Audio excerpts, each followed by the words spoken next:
let's talk about the new SpongeBob movie.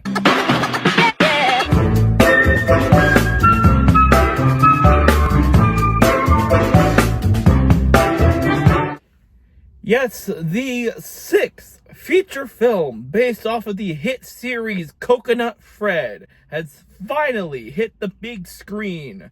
I say finally when it really doesn't feel like it's been that long since the last SpongeBob movie. Because it hasn't. Because the last SpongeBob movie was released like 6 months ago. I'm going to be getting into some spoilers for this film, so if you are by any way interested in checking this film out, don't go ahead and watch this video. If you're not, or if you've seen the film before, strap right in, motherfuckers, because we got some shit to talk about. Before I get into my thoughts on the film, I want to go ahead and apologize for my audience, because I promised a trilogy of videos reviewing every SpongeBob Christmas special. I quickly realized that wasn't going to happen this Christmas, with all the other stuff I needed to do, plus the holidays in general. So at least I got a Christmas video out for this year, which is great in my book. Plus, you're still getting one more video for SpongeBob Month, and that's one. Plus, the fact that this year I was able to get a Christmas Toon Talk, a Christmas Animal Logic, and 2 Christmas episodes of Thomas and Friends Abridged out. That's the definition of a Christmas miracle if I've ever heard one. Plus, I was releasing weekly Christmas episodes of my podcast, which you should definitely check out. Link in the description below. Not to mention all the stuff with school and work and my personal life and Christmas. So it's just a miracle with the amount of videos that I was able to put out, including this one. So, my quick thoughts on all the other SpongeBob movies. First one, classic of my childhood. It's probably the best one. I still go up and down on which one I think is better, but the first one is definitely really, really good. Second one, Sponge Out of Water. Despite what a lot of people may say, I do really enjoy that movie. I think it is a very solid second attempt at making a SpongeBob film, even if it is derivative of some past episodes. The third movie, Sponge on the Run, is not to say that the movie was awful. There were definitely worse animated films that came out that year, as you could see in the ranking I made that year, but it was definitely the worst SpongeBob movie for me. The Sandy Cheeks movie came out, and it was fucking abysmal. No ifs, ands, or buts. The only amusing thing about that film is that the entire movie, fully animated with sound and music and everything, was fully leaked to Twitter before we even got a poster. That's hilarious. The rest of the movie fucking sucks, as you can see in my review I made of that. And then we get to the 5th movie, the Plankton movie. I didn't get around to making a review of that, sadly. So I guess I'll go ahead and give you my quickest thoughts on that movie. I thought it was fine. I definitely think that Plankton was a very interesting idea for a spinoff. I definitely would have gone with a Mermaid Man and Barnacle Boy movie before Plankton, but yeah, I thought the Plankton movie was okay. I don't really care for any of the songs, and the animation is still trash. But, you know, Plankton's a likable character who can carry his own movie, and I thought that if you were to make a Plankton movie, it made a decent story for a Plankton movie. I just thought it was an overall okay attempt. It's definitely the type of SpongeBob streaming film that I would have expected, unlike the Sandy Cheeks movie, which is dog shit, whether it would be on the big screen or on the small screen. Now we get this most recent film, the SpongeBob movie Search for SquarePants, the 4th theatrically released film, and the 6th film overall. And this movie has actually been getting a lot of hubbubaloo for the simple fact that Mark Hamill is the new voice of the Flying Dutchman for this film in particular. And it's been very controversial in that factor because he's not played by his original voice actor in the show, which is weird given the fact on how that actor is still alive, he wasn't canceled, and he is still playing the character to this very day. For fuck's sake, he played him in the tie-in game for this. So no shame for Mark Hamill, obviously, but it is weird. But it was weird watching this movie and not hearing the Flying Dutchman voice that I've come to know throughout the past 25 years of this show, which is saying something since I'm only 21. And it's especially noticeable when literally every other character from the original series that is in this movie has their original voice actor, and or even before Mark Hamill in the credits and even in the marketing. So it's just kind of sad that the OG Flying Dutchman can't really do that in favor of in favor of a celebrity. And I know that Mark Hamill is different because he is also a very prolific voice actor, probably the best example of a celebrity that does a lot of voice work. Again, he is really good in this movie. It's just weird. And I know they technically did the same thing with King Neptune in the first movie, but you have to keep in mind, Neptune only showed up in one episode before the movie came out. So, if anything, that movie could get away with completely changing Neptune and recasting him.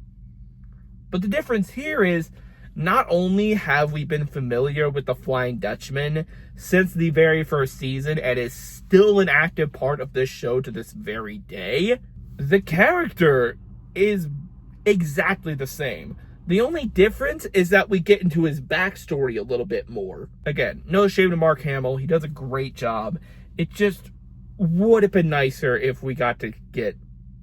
It just would have been nicer if we had the OG Flying Dutchman in this film. About the movie itself, I liked it. I thought it was a very enjoyable film. It's not the best SpongeBob movie or even the best animated movie of this year by a long while. But I think given the reputation that the more recent seasons of SpongeBob have been getting, like seasons 13 and up, and the spin-offs and the Netflix movies, this has got to be one of the better things to come out of this show during this era. I want to get some negatives out of the way first. First of all, the setup is a little derivative of some previous SpongeBob adventures, which is very common for the theatrically released sequels for some reason. Because if you remember, the second movie was derivative of the first movie and 3 other episodes from the Golden Era. The second movie was derivative specifically of Have You Seen This Snail? And this movie is derivative of the first movie. SpongeBob grows an extra inch and suddenly feels that he is a big boy now. Mr. Krabs doesn't think so, and so the Flying Dutchman kidnaps him after SpongeBob blows his magic horn in order to reverse his curse. And so, Mr. Krabs, Squidward, and Gary, for some reason, go on a quest in a Sudabega to rescue him from the underworld. Also, Sandy has exactly 2 lines of dialogue and Plankton has only 1, and yet for some reason, their actors are before Mark Hamill. I don't know! So yeah, if you can't tell, that was basically kind of the basic setup of the first movie. And I wouldn't mind them kind of rehashing the same thing from the first movie, since this is technically supposed to be before the first movie timeline-wise, because Steven Hellenberg said that the first movie actually said the end of the SpongeBob timeline in 2030. So by that logic, the show should end in 2030, but it probably won't. But this is the 3rd time that this franchise has used the plot line of Mr. Krabs seeing SpongeBob as a weak individual and SpongeBob having to prove himself.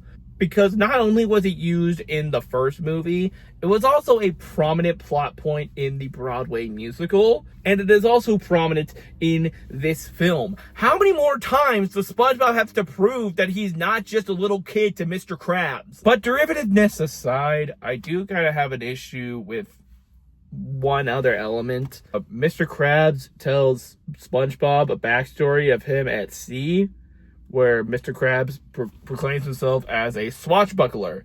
And the minute you see this, you're like, he's lying. He was a fry cook. Like, we've seen dozens of episodes where Mr. Krabs was a fry cook at sea. And lo and behold, during like the third act flyer reveal, Mr. Krabs says, "Oh yeah, I was a fry cook." SpongeBob, you've known this. And it's not like one of those, "Oh, SpongeBob doesn't have continuity" type of things. When something gets mentioned multiple times in a show, it should be well established that this is just the thing. The backstory of Mr. Krabs, you know, him and Plankton were best friends. They had a big friendship breakup when Mr. Krabs made the formula, and then he went on and joined the Navy as a fry cook. That's the backstory of Mr. Krabs. We all know this. Mr. Krabs making a big reveal to SpongeBob that he was a fry cook at sea. It's like Sandy making a big reveal to SpongeBob that she's from Texas. Like, I feel like you should already know this. But I think where the film really does shine in the story department is the heart, and in particular, the relationship between SpongeBob and Mr. Krabs. Because I will admit that that's one thing that this film has going for it that isn't present in the first movie or the musical.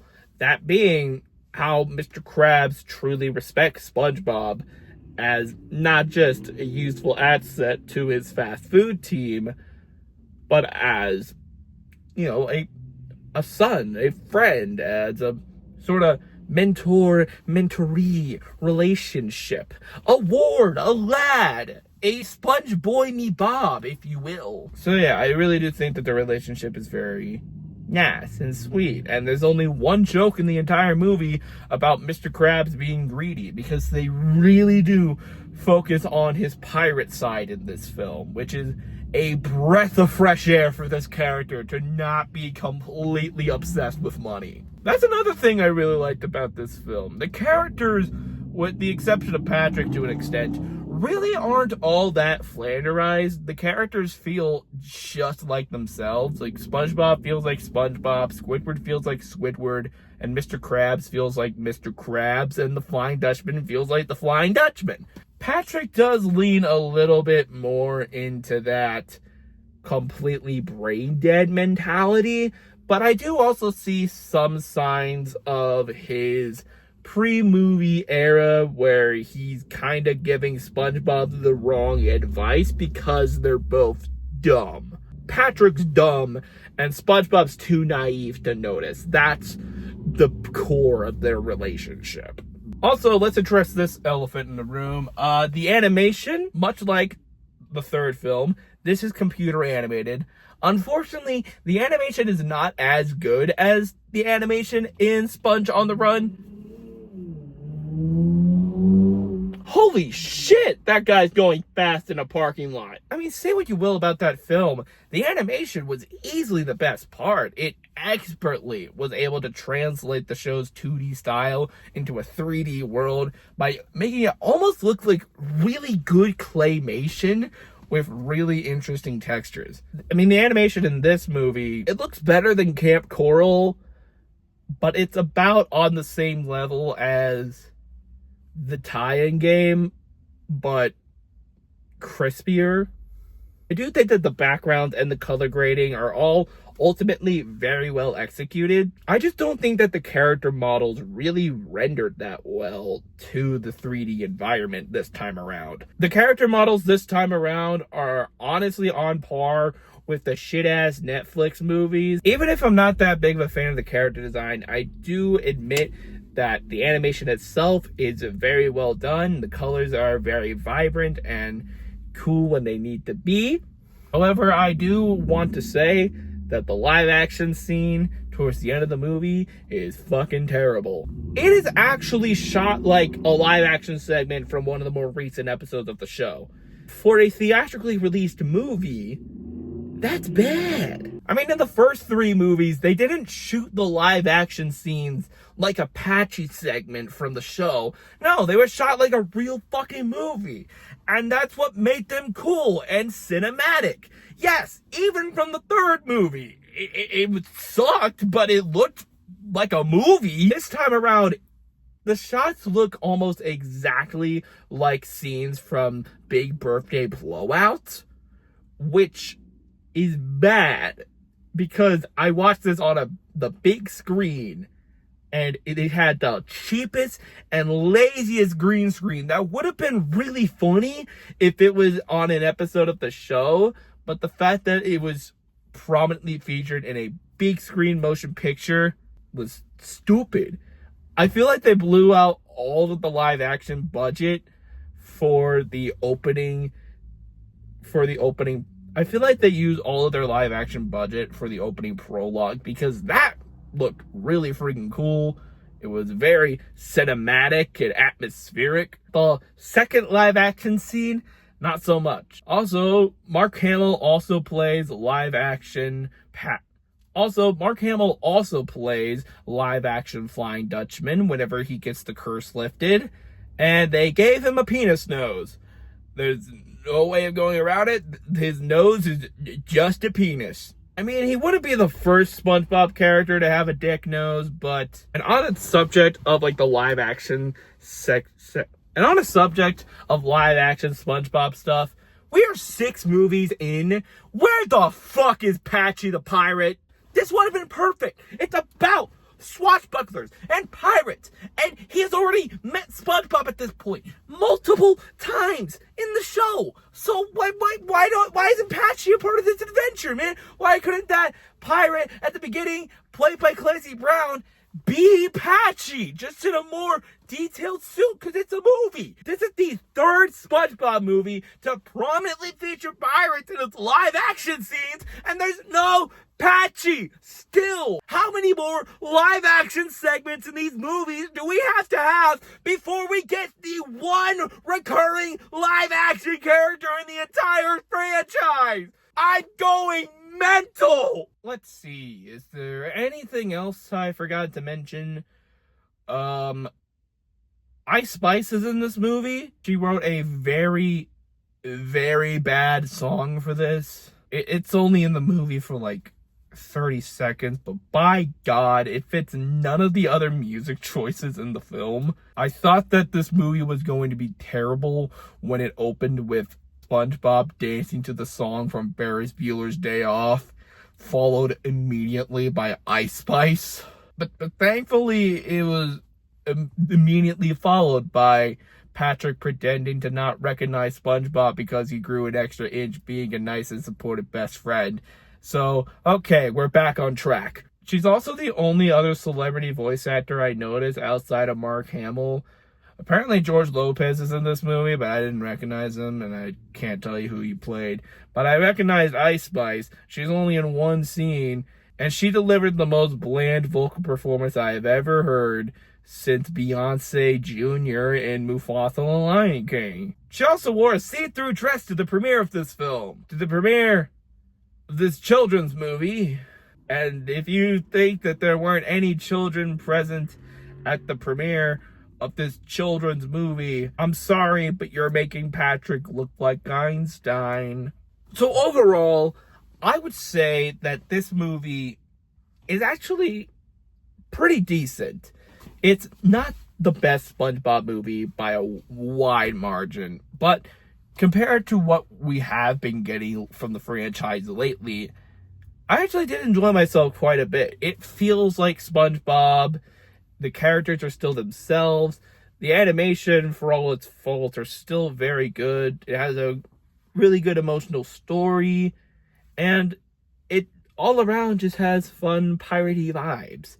Even if it is a little derivative of the first movie, has some controversial casting decisions, some bad music choices, and some abysmal live action scenes toward the end. If I were to rank all the SpongeBob movies from the worst to the best, I would rank them the Sandy Cheeks movie, Sponge on the Run, the Plankton movie, this film, and it's still a toss-up between the first movie and Sponge Out of Water. They're both really solid films. It also helps that both of them were created at a time where they weren't cranking out movies like clockwork. But anyway, guys, that is what I think of the SpongeBob movie, Search for SquarePants. What do you guys think? Please let me know down in the comments below. And thank you so much for joining me for SpongeBob Month 2026.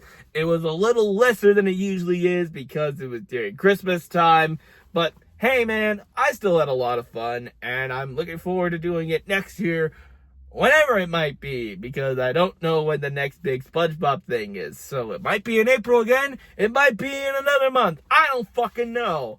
But please hit that subscribe button if you are in any way interested in checking out the rest of my awesome SpongeBob videos. But until then, I will see you later. Bye!